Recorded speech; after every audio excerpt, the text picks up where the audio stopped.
Hi, community friends. Welcome to today's Led by Community event. Today is part of our Talks and Prose event series, and I can't wait to get stuck in. So, welcome everybody. Do say hi in the comments, say hello, share where you're from, share what you're excited to learn about or hear about today from our amazing speaker, Beth, who we'll be bringing on in a moment. Yeah, great to see you all. So take a moment to get settled, get comfortable. We'll be starting in just a few minutes. Get yourself a drink, make sure you're in a nice comfy position in your chair and settle in for a talk with Beth. Great, I can see some people in the chat now saying hi. Hello, hello. Okay, well, I'm going to say thank you to our sponsor, Gainsight, who support the Talks and Prose event series. So thank you, Gainsight, for supporting today's event. And we also have some more events coming up in February. We have Thriving Membership Communities with Tom Ross, which will be awesome. Tom is always amazing. So make sure you sign up for that one. That's on February the 18th. I believe we'll be popping a little link in the chat. Oh, I can see lots of people coming in now. Hi, Daniela. Welcome, Kate. Welcome, Chris. Hey, Rosie. Hey, Brittany from Vancouver. Awesome. Hi, Nicole. Hi, Franca. Welcome, welcome. Great. So I can see that we've popped a link in there for our upcoming events. And the other one I wanted to flag was on the 11th of March, which is Scaling Community Relationships at Squarespace. And that's with Sarah Griesdorf. So go and click the link and sign up for our other events. Perfect. I can see everybody sharing their LinkedIn profiles, which is wonderful. Okay, so we'll have a Q&A as we go. So feel free to pop those in as we go along, as Beth goes through her talk, chuck stuff in, and we'll come back to it at the end and we'll answer as many as possible, as many as we have time for. This recording is going to be available in our video library for you to revisit at any time. So don't worry about missing anything. You can come back to it. So let me introduce Beth. Beth is a community and marketing leader with a strong background in digital analytics, marketing automation, and marketing technology. She brings years of experience working across platforms like Salesforce, Pardo, and HubSpot, using data to inform strategy while keeping a deep focus on human behavior and connection. Known for her curiosity and problem-solving mindset, Beth is passionate about peer-led storytelling and the power of community voices. She designs thoughtful, data-informed programs that help members step into the spotlight, share their experiences, and create meaningful value for one another. So here we go. Welcome, Beth. Awesome. Hello. Hello. I can get my slides up. Perfect. Yeah. All right. Cool. Let me get my timer started. Awesome. Well, thanks so much for joining me today. I'm so excited to be here. So I'm really excited to chat with you about peer-led content and how we've been able to leverage this at Amplitude through our How I Amplitude series. So I know Nicola introduced me, but I wanted to go into a little bit more detail. So really just a bit of background on how I actually ended up as a community manager. So I'm the senior community manager at Amplitude, and I'll get into a little bit about what Amplitude is in the next slide. I've been in the team for almost 2 years now in May. And I was actually an Amplitude customer for 2.5 years, which is kind of how I got into this role. So in my previous role, I was the senior data and analytics manager at a growing startup called Misa, which was a smart thermostat company based in North America.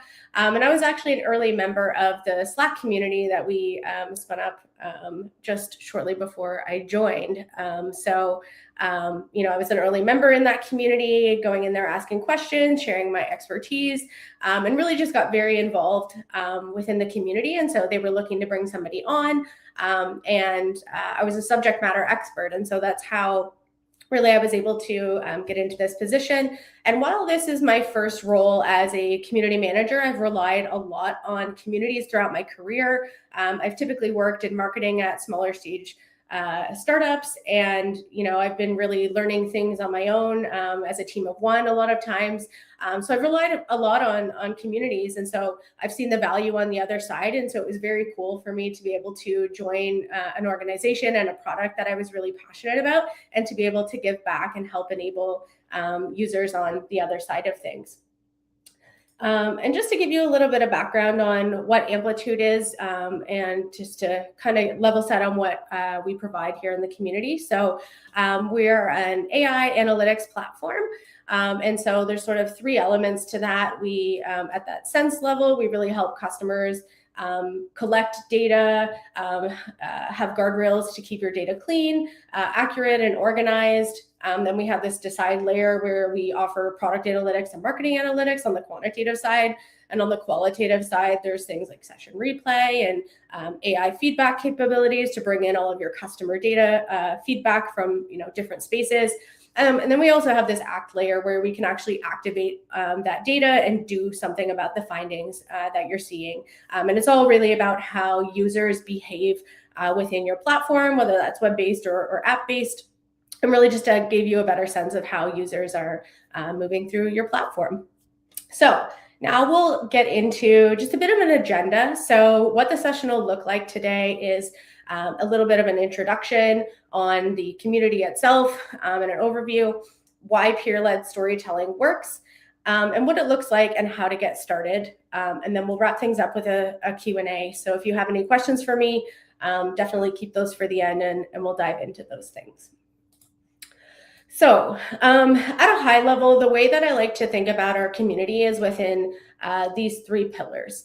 So those are connect. And so really, the core of community is really allowing people to connect and build relationships with one another, kind of working on similar problems. Our community is really practitioner-led. So it's really the people working day to day within Amplitude. We have the learning pillar, and that's really to learn and understand how other organizations are using Amplitude, and then also just analytics in general, and kind of anything around data culture and using data within your organizations. And then also the grow pillar. So through programs like How I Amplitude, our in-person meetups and other sessions that we host, it allows you to grow personally and professionally, and really to step up and share your expertise with the community. And so what is the How I Amplitude series for us at Amplitude?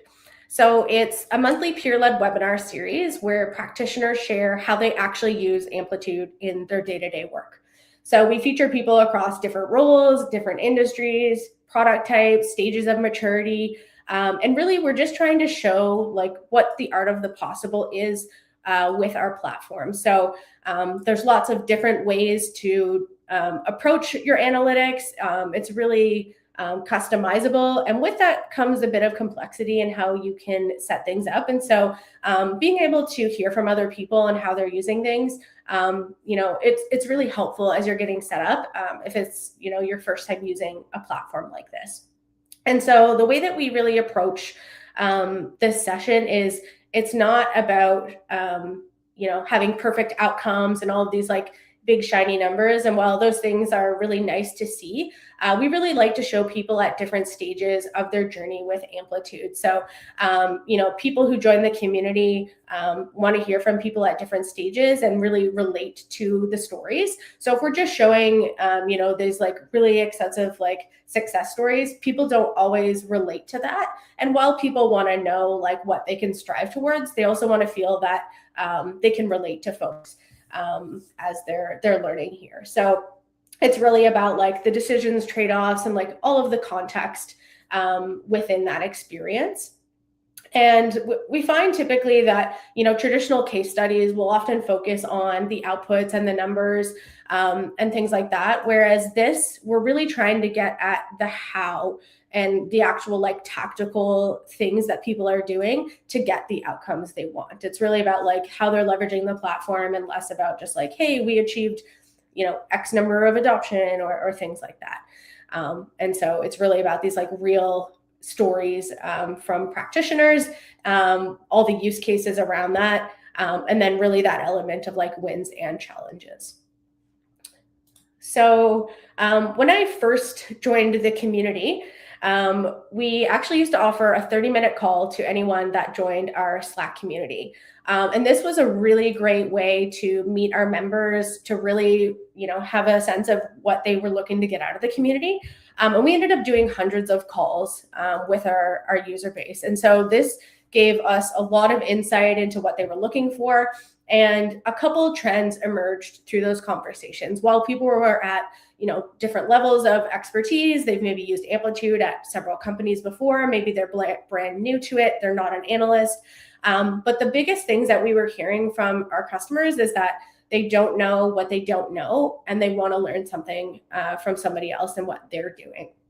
So we really took a step back from that, and we really wanted to have this as like the pivotal kind of point for the How I Amplitude. And so we realized that there was a lot of confidence gaps in their approach to analytics. And so we figured that this was something that we could really offer people to kind of help break through those barriers and to learn from others. Okay, and so what does peer-led storytelling unlock? So it doesn't just change who speaks, it changes who owns the space, how people learn, how they see themselves within the community. And so by giving users a voice, instead of it's just being like the brand as the primary narrator and kind of telling those stories, the members bring their lived experiences. And this is really helpful for people who, they want to understand what people are going through. And, the brands don't necessarily always have that context. I have the privilege of having used it. And so, I've been able to really communicate like on the same level as our customers because I understand what they've been going through. And so that's been really helpful. But through these programs, it also empowers ownership over the community. And so when they teach or share their expertise, they stop being an audience and they're part of that building experience of the community. And so they actually feel ownership over the community and the direction that it's going in.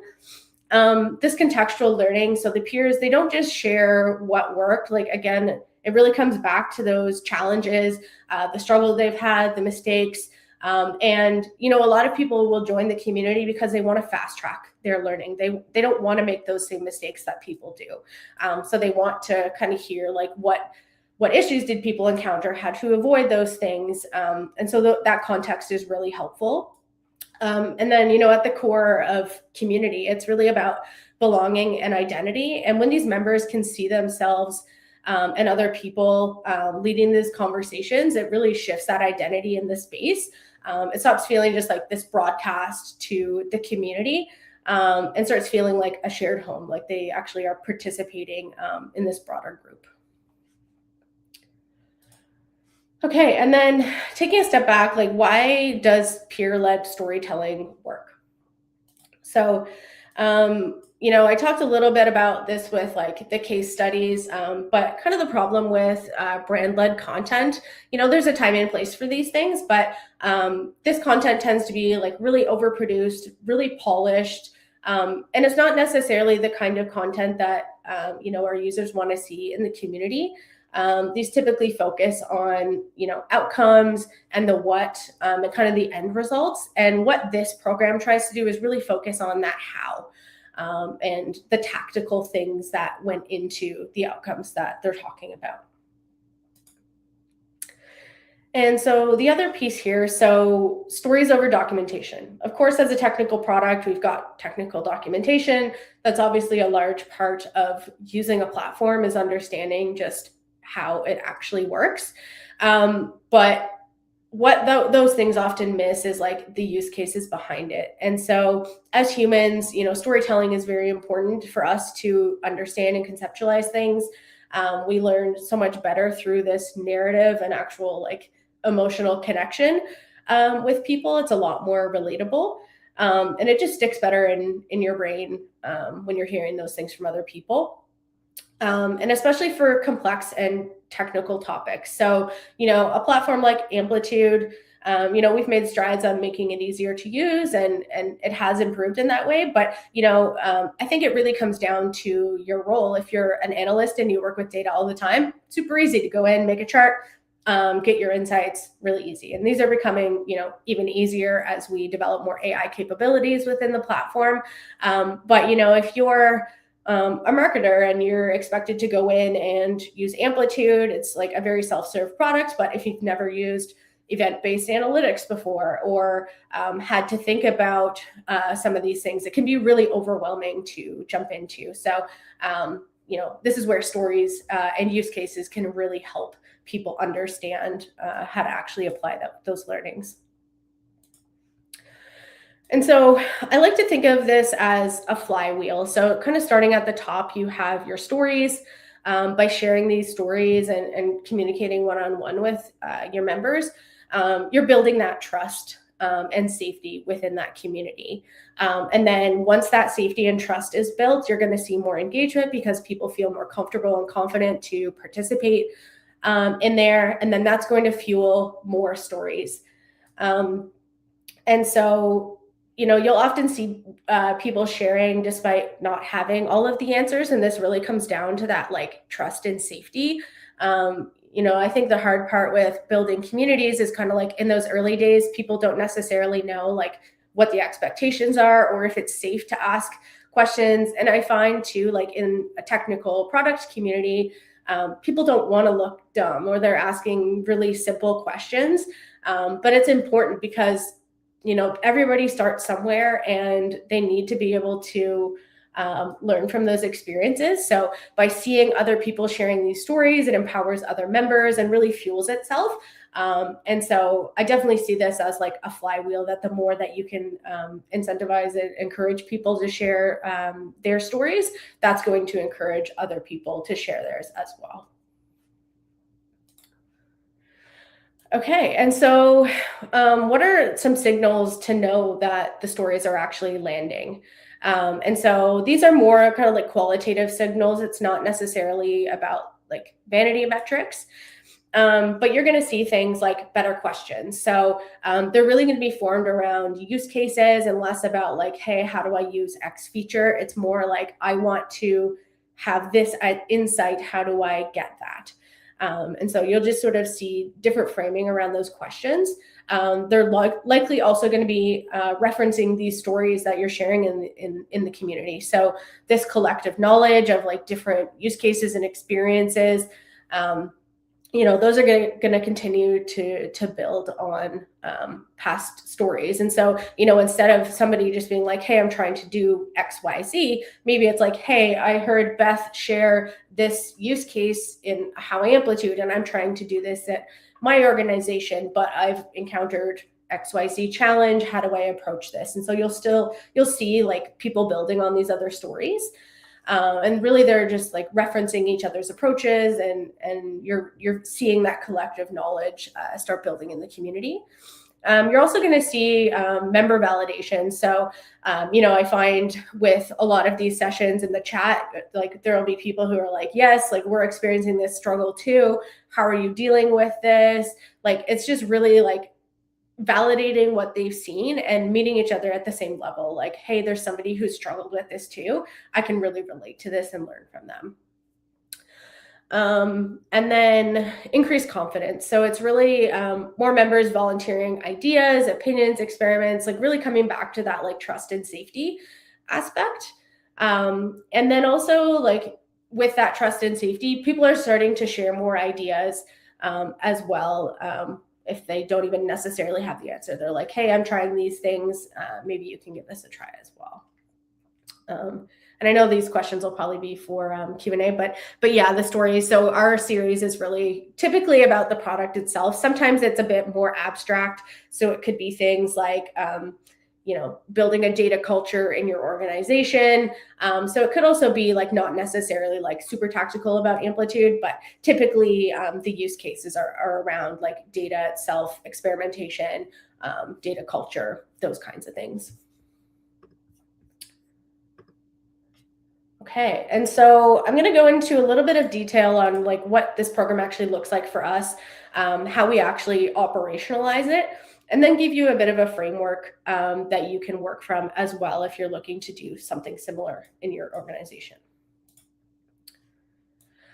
So how do you actually identify storytellers? So this can come back a little bit to where you are in your community journey. So these first suggestions are really like if you already have an established community and how you might be able to leverage your existing members.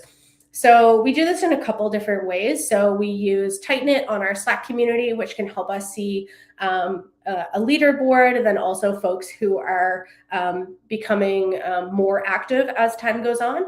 So those are really great people to keep an eye on. We also use Common Room to bring together all of our different community spaces. We have a web forum, the Slack community, and then all of our events. So this allows us to kind of see across all of the different spaces that we have, who's the most active and what that looks like. And this can be really helpful as well when we're, looking for speakers for in-person meetups. So that's, I'm not talking about that today, but, that's a very similar approach that we take with our meetups as well, with sharing these kinds of use cases. So we can drill down on specific locations. And then if you have a community platform, you can likely see a leaderboard and activity within those spaces. So, your top contributors are kind of easy folks to go after and talk to see if they might be interested in something like this. I'd say the biggest one here, and the reason why I have this bolded is I think one of the biggest indicators for our community, where it's a technical product, is really based on the quality of the questions and responses that we're seeing. So I can just tell based on how in-depth of a response somebody has, the kinds of questions they ask, the features they're referencing, that they know their stuff. They might be leveraging things in unique ways. So I've been able to identify really great presenters by finding those things. And then, I mentioned jumping on calls with members, actually building relationships with them. Through those conversations, you're really going to understand their background and stuff. And the thing that I found really interesting from the member calls that you're not necessarily going to see from just like a reporting system is your champions who may have used you across multiple organizations. So, I've gotten on calls with people like Amplitude's only been around since 2012. And, I've heard people who are like, yeah, I used you since the early days. Like I've been using you for a decade. I've used you at, 3 or 5 companies now and implemented it from the ground up. So, you get those stories by actually talking to your members. You're not necessarily, again, going to see that in some dashboard. So I found some really interesting folks that way, which has been really cool. And then both if you're, even if you're kind of have a grown community, but also if you're starting out, a place that you can go is really outside of your community and looking at the different data points that you have. So, connecting with your customer success managers, the account owners, seeing who's posting on social media, just other ways to show that they might be engaged, even using a platform like Amplitude to see who your top users are, how frequently they're using it, because they might not be somebody who's vocal, but they might have stuff that's really interesting to share. So we've even done that approach as well to actually say who in Amplitude are a top user that might have interesting use cases. All right, so the big thing that's a challenge with this is the barriers that you're going to come up against when you're trying to get people to be involved in this. So, barrier 1 and 2 are kind of similar. And, I've experienced this as well, being a customer, being on the other side, you don't necessarily know how much knowledge you have. you might be a beginner, but you might be learning the platform really quickly, and you don't always have a point of reference to know if you really do know a thing or two about the product. So as I mentioned before, like the communities are really trying to get different perspectives at different levels of maturity. And so how you can kind of combat this is to chat with your members, work with them on co-developing the story, validating and kind of encouraging them that what they're going through or what they've learned is actually worth sharing with the community. If you validate where they're struggling, and then like what would be helpful based on conversations with the community, this can really help encourage people to kind of see their experience in a different way. And I think the other thing too is like normalizing the learning in progress. Really just ensuring that both the stories that you're sharing and the way that you're proposing these ideas to your community, that you make it okay that they don't have all the answers, that you can still learn from not being done or having like the best response or outcome here. It's really about just like the steps that it took along the way and making that okay for folks. And it's not having the right answers. It's just about, the encouragement and the safety and trust is ultimately what it comes down to.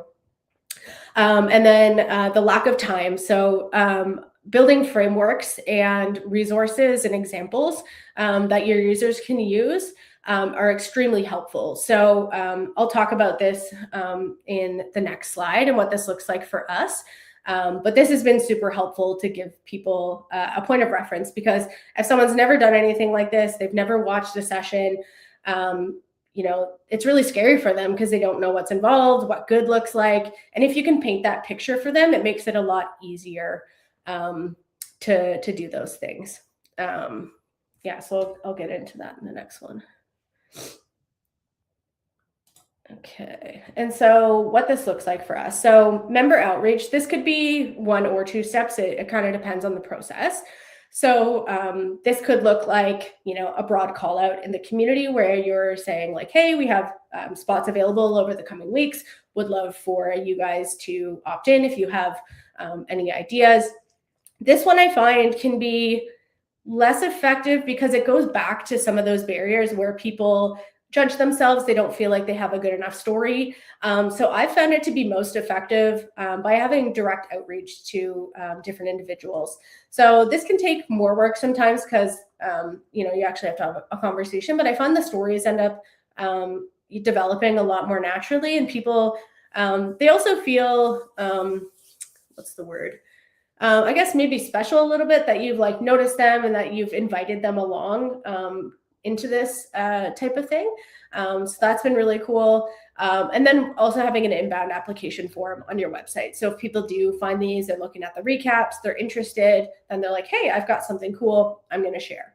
So this could be multiple steps. But once somebody has said like, hey, sure, I would love to do this, or like, I'd love to talk more about what this could look like. So really it's a kickoff meeting. You align on the purpose and the outcomes that you're looking to achieve with the session. You help them identify that hook and story, because sometimes they've got a good use case, but they're really just kind of struggling to figure out like what's that key thing to kind of center the story around. And this really helps to come back to like that imposter syndrome and things like that. Is like you can really validate that, hey, this is something that the community would really enjoy. People are struggling with this. I'm hearing from customers that these are challenges.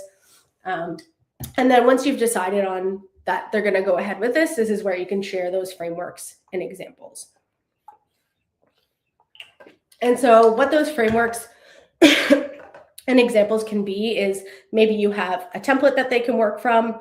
We actually primarily just get people to use their own templates. This also helps with like the unbranded feel. It's very much like, it's up to you. If you need something, we could supply you with a slide deck, but really we allow customers to just use whatever they want to and make it their own. but we give them, a couple samples of past sessions, what the slide decks look like. Here's a recording, here's a recap, here's what we liked about the story. So it at least gives them a point of reference so they know like what's good. And then we usually do an asynchronous slide review. So this is ensuring that the stories are there's clear takeaways, and then provide any feedback as well. So, and this will be through like DMs usually, just to give them a sense of like how things are going. And then usually we do a dry run within a week of the session. Timing is just really depends on when we can schedule something, and then also how confident we feel in the async review. If somebody's like, wants more feedback, we'll usually do it a week out, just to give them a better sense of if they have to make any feedback changes or anything like that. But really it's just to ensure that the story makes sense, identify any gaps, and then, highlight any potential questions that could come up in that session. And then after the session, there's so much goodness in these sessions that, it's, a big opportunity to use this in other ways. So other ways that you could go about this is like a semi-live or on-demand session. So this could be an opt-in on your website that people see. You could just have all of your recordings embedded on your site. That's also great. You don't need to use it as lead gen or anything. You can also do a blog recap or a discussion post within your community that captures all like the key takeaways. You can link back to the slides in the recording and have everything there. But it's nice because then you have different ways of consuming that content.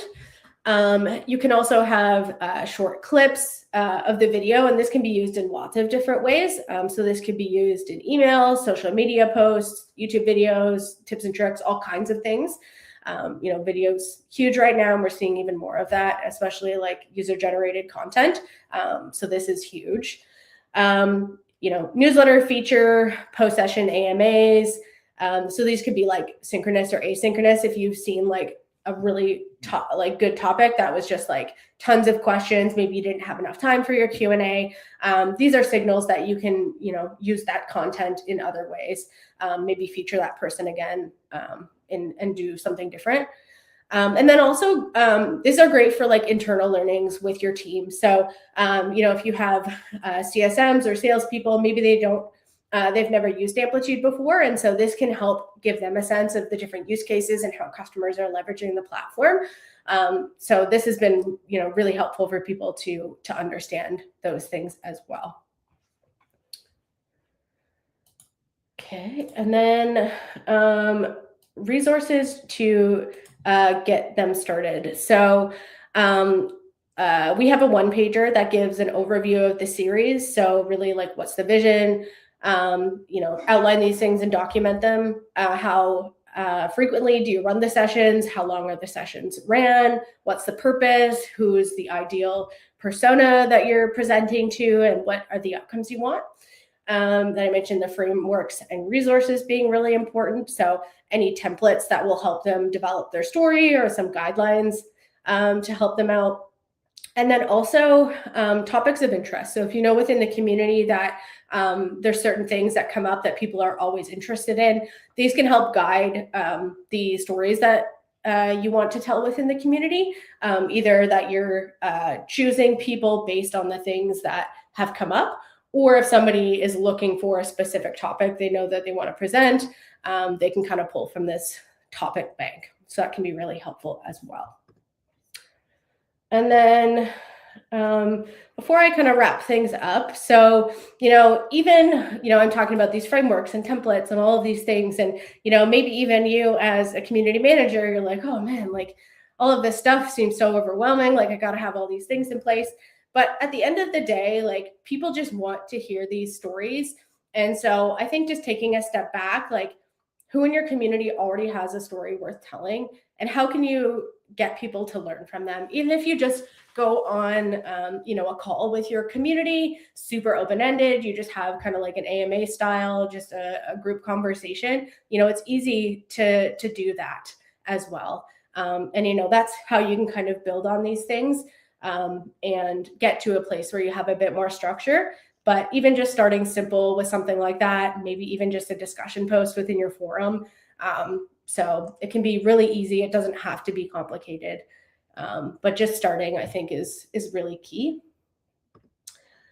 And then before we go to questions, we have kind of the key takeaways that I shared today. So peer stories build trust faster than brands can because they feel real. They're relatable. People can actually learn from these experiences, and they don't feel like they're being sold to. It's actually like this really good story that people can relate to. And your job is to guide, not to perfect. So with these stories, like, I'm not trying to like really craft like the perfect narrative when we're going through like reviews. It's really like the story is theirs. We're just trying to help them ensure that their story shines and that it's coming out within their session, and that the structure matters more than the polished output of that. And then one story can power many moments if you design for reuse. So this comes back to the way that you can repurpose your content. There's so much that can come of these stories, and it's almost a shame just to do them as like a one-off session. I think if you just have that in mind as you're designing this, with all of our sessions, we do recaps, and we're exploring right now ways to chop these up into other bite-sized videos. And I think that's also great when you're trying to give your users a voice as well, because it makes them stand out in a lot more ways than just these one-off sessions. So that can be really helpful. All right. So thanks everyone for listening. And we'll turn it over to our Q&A now. Awesome. Thank you, Beth. Thank you for giving us such a brilliant deep dive on this topic and generously sharing all the details of how you've figured things out and how you do things. We do have a fair few questions, so I will read them out for you. So here we go. So, well, they pop up on screen, so you don't need to read them out anyway, just to, give it a little voice. So Naomi has asked, what is the community platform you use? You mentioned a couple, I think. Yeah, so we use Slack as well, and then we have a web-based platform, so we use the Higher Logic vanilla platform. So those are both of our two community spaces, and so our Slack community is kind of more where there's like kind of off the cusp, more general conversations, and then our web platform we use as it's still kind of like questions and answers, but really it's our resource hub where we kind of house all of these great resources where people can find out about our events. So we use both spaces as well. That makes sense. But yeah, really interesting to hear that you're managing it across two different community platforms. So we could have a whole nother chat on that and how you manage it. Yeah, I have pros and cons that I can share. Yeah. Okay, next one is from Ryan. I have members whose companies wouldn't allow them to post. So a compromise was to allow anonymous posting. How do you feel about that route? Yeah, I don't necessarily see anything negative about that. I mean, I think that could help with safety there. I know I've chatted before with some community managers, and that was something that they had dealt with as well. It was just like I forget, it was like competitor insights or something was their community, and so they were probably potentially going to be sharing insights about their competitors, and so it was this kind of struggle that they had, and I don't see any issues with that. I think this kind of relates to the How I Amplitude series is it's less about that they weren't allowed to post, but it can be a struggle sometimes with, when it comes to data, they're sharing insights and things that, their competitors don't want to see, or they don't want their competitors to see. And so the way that we'll kind of get around that is we might show a screenshot with the actual numbers blurred out. There's no reference to like the actual output, but more like the trends. Or what they'll do is they'll add like a random filter or something on it, so it's not like real data. They might show a dummy data set. So that's how we've kind of got around it with some of those. But I know it's been a struggle. Like we've tried before to not show kind of those in-depth questions, or sorry, the output. But sometimes that takes away from the story because they lose a bit of that context. So it's a bit of a struggle sometimes to understand what to show and what not to show. Yeah, I know exactly what you mean. And you can get around it by saying we doubled or we 3 times this, Yeah. aren't you? And then that still brings out a really nice story. But I suppose it depends on whether you're using screenshots and things like that to go along with your case studies that you're sharing. Yeah. And can we go in and dig around on your website, on the Amplitude website, and find some of these stories? Yeah, I'll share here. So there's a couple things. So this is right now we've got an embed of the How I Amplitude recordings. We do have some recapped. We're in the process of moving some from some standalone pages into blog posts, but I will share this here as well. We've got a couple recap articles. There's lots more than are here, but we're in the process of moving these over as blog posts. And also recapping a bunch of our old sessions. So I have a contractor now who's helping me get all this stuff done because we're sitting on a gold mine of good stories. So definitely a gold mine. I think it's amazing that you know that people are willing, your members are willing to record and create events and videos, because it's not easy to get people to do that. And that actually ties us into the question from Franca, which was, what's your experience of encouraging storytelling through posts and articles rather than events? And do you do both? Yeah, so we haven't really done anything besides like starting with the How I Amplitude. So typically for us, like they've started as the webinars, and then getting into articles. So typically where like more official stories have gone, like just in the article realm, is more on our advocacy team. And so those are more official, like case study stories. So they're more of like the polished stories where they have to work really closely with their teams to ensure they get sign off and the rights to post all these things. And so they will usually focus on those. And so those can be a challenge at times, especially like, you know, a lot of our customers are enterprise customers, and the more that you get into enterprise customers, the more legalities and things that we have to be mindful of. So sometimes it can be a challenge working through those types of things. And we do get some of that. You know, there have been members that we've approached and they're just like, I don't have the rights to talk about this at all. But yeah, most of our experience has been through the webinar. But I know like our advocacy team, in some ways to speed up the story process, like they'll get on a call with a company that we use to help us with the interviews. And so they'll do an interview with them that's not like public to anybody, and then they'll generate the stories through that. So that's one way that you could probably speed up the process and do it that way. Awesome. Yeah. And the lovely thing about hosting it for the community as a webinar is that that's a community builder in itself, and people are gathering live at the same time and asking questions and connecting. So lovely. And we have another question. Do you use any type of incentives to encourage members to post? Yeah, so not a whole lot. This is something that we've been talking about though, because we feel that our members have been doing a lot for us. And I think that there's more that we could be doing for them. I mean, obviously, you know, giving them a stage and allowing them to share their expertise. But, you know, that's not always going to be the incentive that everybody wants. And, you know, that still very much is like a benefit to us. And so, you know, we've done some surprise and delight gifting stuff. So, you know, it's not told up front that like, you know, you're going to get swag or anything from this, but we have these like cute nerdy shirts.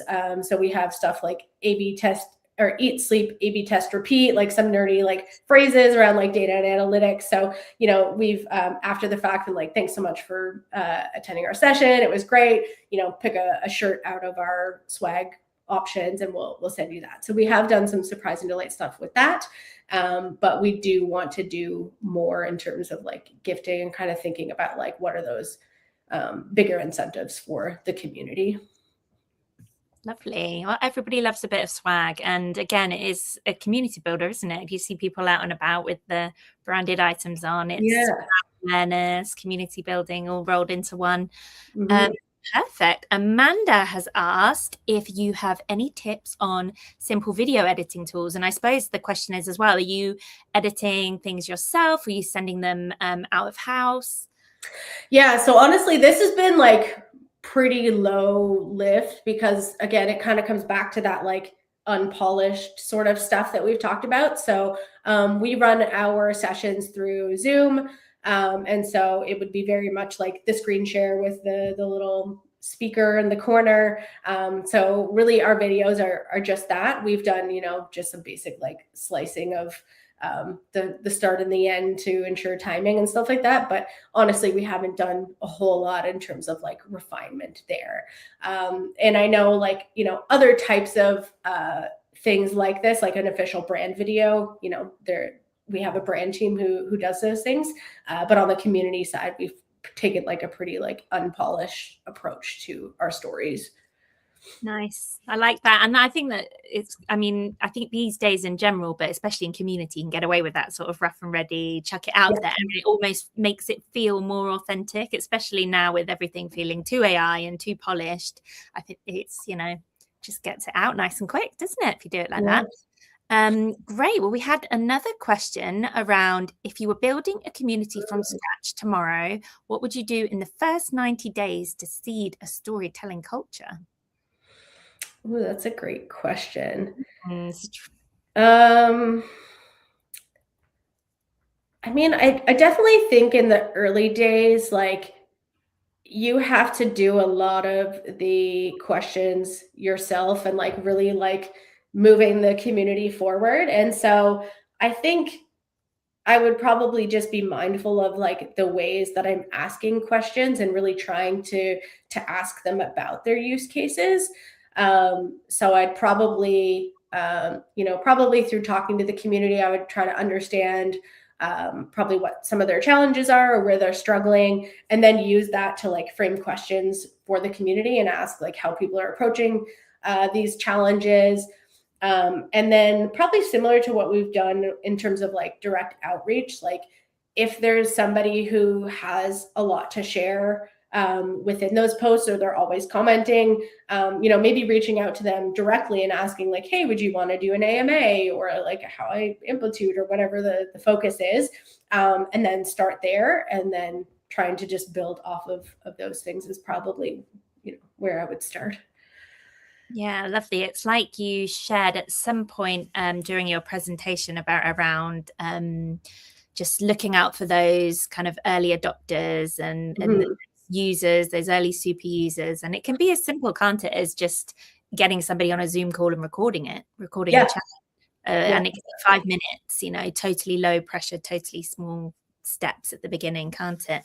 Yeah. Great. Okay, let's have a look. I think, we've got another pop up. Hang on. Here we go. Naomi is asking, what is the interview service platform? I don't know offhand.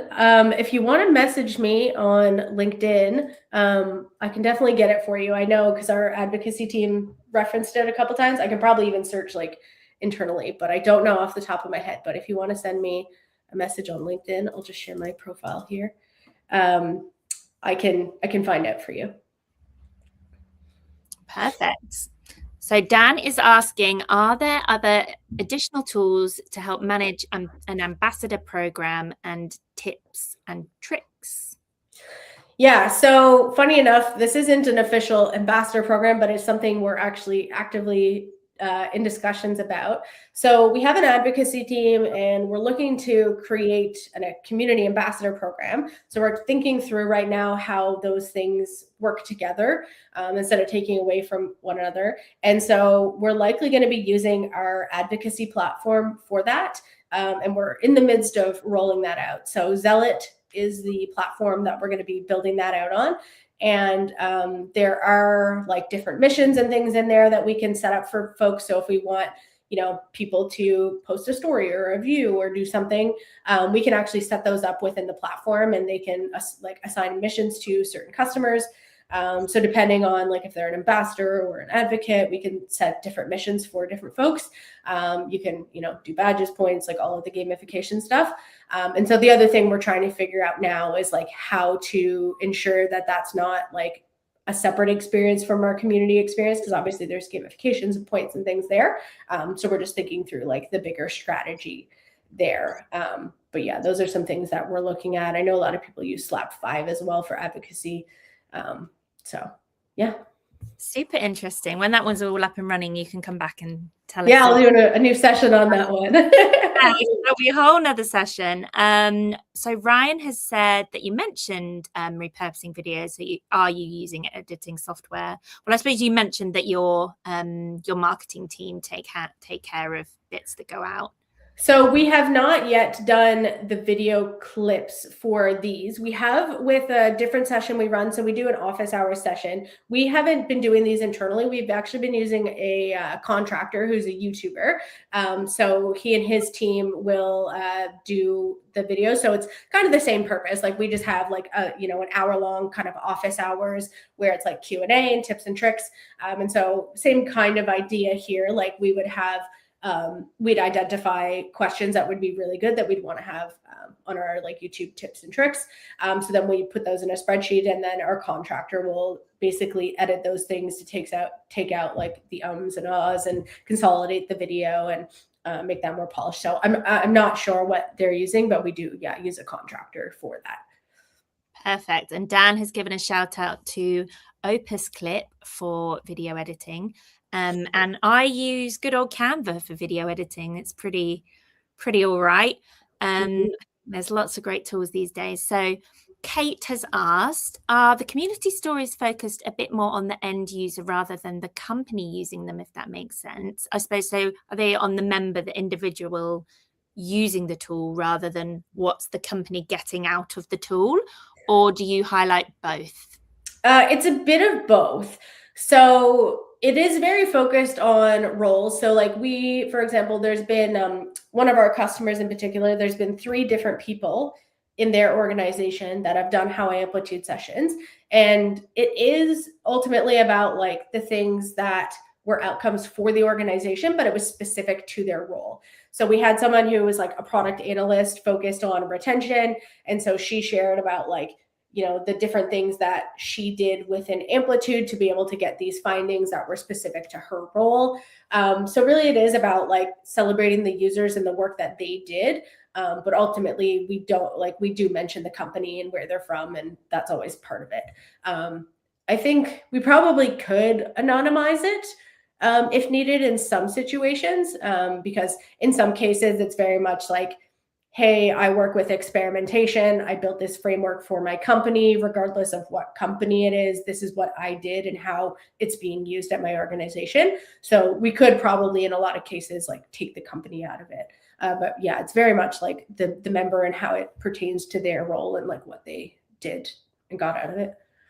And I guess because it's a community program that, your goal is to be helping the members to exceed at their job by using your tools. So that's why you've shaped it in that way. It's not as much of a marketing program. It's more of a member program, isn't it?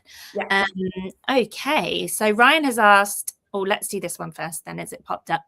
How do we encourage storytelling without pressuring people to overshare?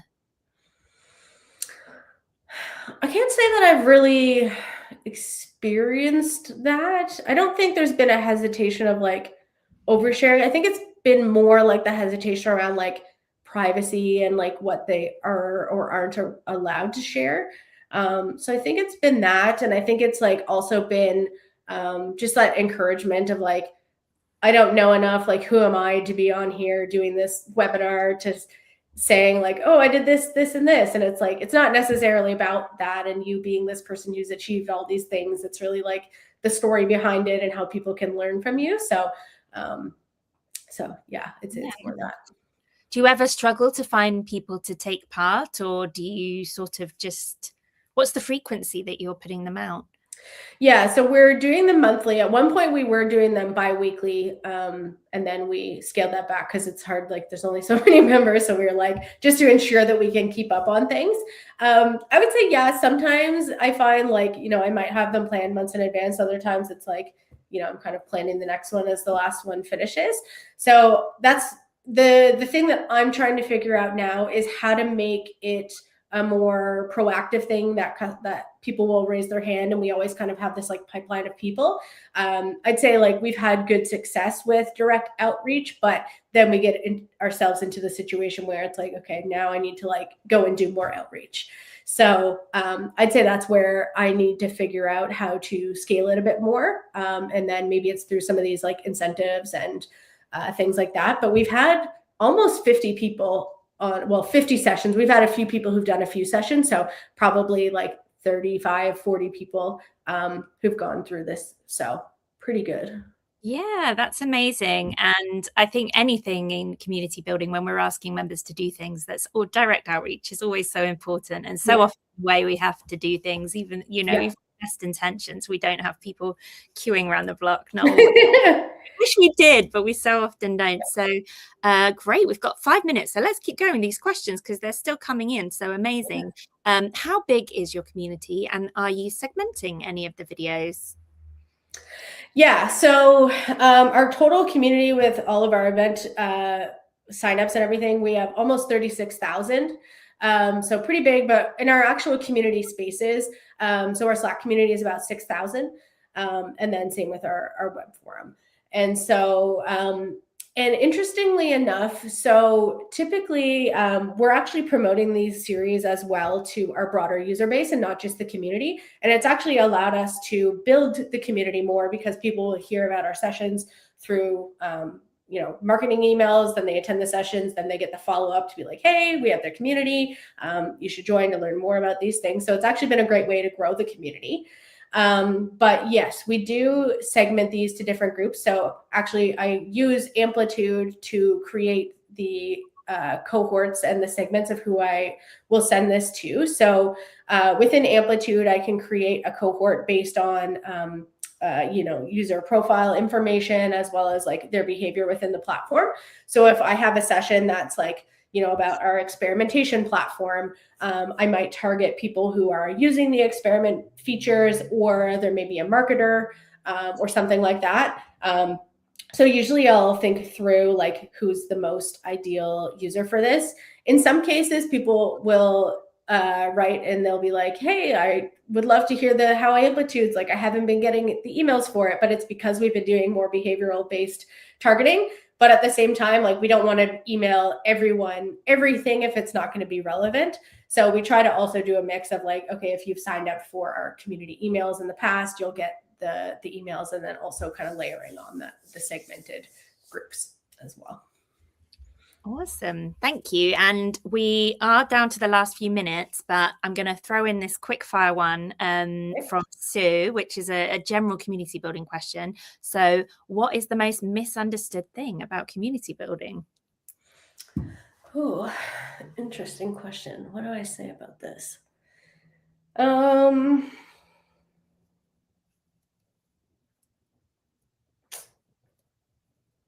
Misunderstood thing.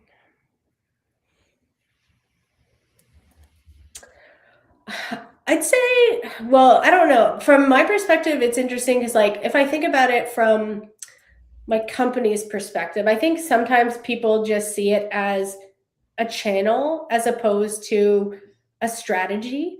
And sometimes like I know in the early days of community, like we did a lot of like protection of the community. Like we don't want this to just be a place that we promote all the things in the company that's happening, or they just assume that like, okay, we've got this like great pool of people who are really actively engaged and they'll want to do anything for us. Like we still need to be mindful of the things that people want to post in the community and how they want to leverage the community. So I'd say that's probably like the thing that's most top of mind for me, because it's something that I deal with on a regular basis and just need to be mindful of, because I think the company sees a lot of value and they see the progress that we're making. And so they're just like, how do we get involved with this? How do we capitalize on this? And it's like, okay, yes, but if you just take advantage, then like the community is not going to be the community anymore. People aren't going to want to participate. So yeah, that's what I'd say. Great answer. It's that age-old community builder dilemma, isn't it? Community at the heart of the business. Community is a strategy. Well, I'm going to thank you first, Beth. It's Brilliant. Thank you so much. Your LinkedIn is in the comments, so do go and connect with Beth, and this recording will be shared afterwards. Thank you so much to everybody who has joined us, and thanks for all your brilliant questions. You've been brilliant in the chat, asking loads of great questions. So it's been a brilliant chat. And if you're not already on all the Led by Community channels, if you're not in the community, if you're not in the Slack channel, if you're not on the email, do go and sign up for it. And thank you again to Gainsight, who have been sponsoring all of these talks. And I think that's all the thank yous. So there's a lot of thank yous, isn't it? So yeah, have a nice rest of your day, wherever in the day you may be. And the one last little one, which was, will the slides be shared? Beth, will we be able to share your slides? Yep. Yeah, Awesome. I can send you a PDF. So yeah, no problem. We will be sharing them somewhere on the Led by Community channels on the internet. You'll find them. Yeah. Awesome. Thanks, everyone. And thank you, Beth. See you next time. Bye. Bye.